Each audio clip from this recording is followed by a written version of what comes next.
রাজশাহী বিভাগের পশুর হাটগুলোতে পুরো দমে শুরু হয়েছে কেনাবেচা। ভারতীয় গরু না আসায় এবার দেশীয়ভাবে লালন করা গরুর দাপট।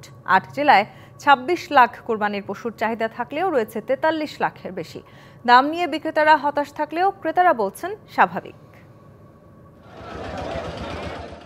উত্তরবঙ্গের সবচেয়ে বড় রাজশাহী সিটি হাট এখন জমজমাট ক্রেতা বিক্রেতাদের হাট ডাকে। ট্রাকে ভরে পশু বিক্রির জন্য নিয়ে আসছেন খামারি ও ব্যাপারীরা। সাদা, কালো, লাল হরেক রঙের পশু, পছন্দসই পশু দরদাম করে কিনে নিয়ে যাচ্ছেন ক্রেতারা। রাজশাহী বিভাগের ৮ জেলায় এবার কোরবানির পশু বিক্রির হাট বসেছে ৩০২টি। হাটে এবার নেই ভারতীয় গরুর দাপট। দেশীয়ভাবে উৎপাদিত গরুতেই ভরসা ক্রেতাদের। বড় গরুর চেয়ে ছোট ও মাঝারি গরুই বিক্রি হচ্ছে বেশি। আমাদের যারা সিটিংয়ে মানুষ আছেন, ওনারা এটা আইনের যোগাযোগ করতে পারেন, কিন্তু এটা গরু খুব সস্তা পাওয়া যায়। মাশাআল্লাহ, গরু অনেক সস্তা। আমরা দুইটা নিচে গরু অলরেডি। মাল আমদানি প্রচুর, মালের দাম নাই ভাই, হেভি বাজার কম। মানে গরু আমদানি প্রচুর হাটে, এর জন্য আপনার দামটা কম বলতেছে। তবে উৎপাদন খরচের তুলনায় দাম কম হয় হতাশ বিক্রেতারা। দাম স্বাভাবিক আছে বলছেন ক্রেতারা।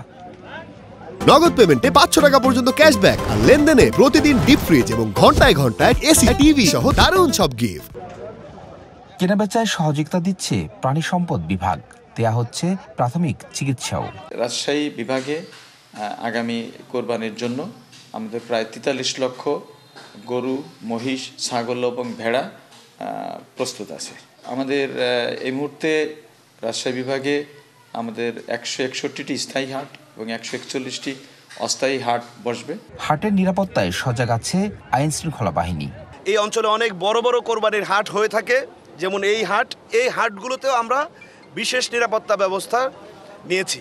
বিভিন্ন খামারে গরুর লাইভ ওয়েট ধরা হচ্ছে ৩৮০ থেকে ৪০০ টাকা কেজি দরে। মাংসের হিসেবে প্রতি কেজির দাম পড়ছে ৭০০ থেকে ৭৫০ টাকা। Sourav Habib, DBC news, Rajshahi.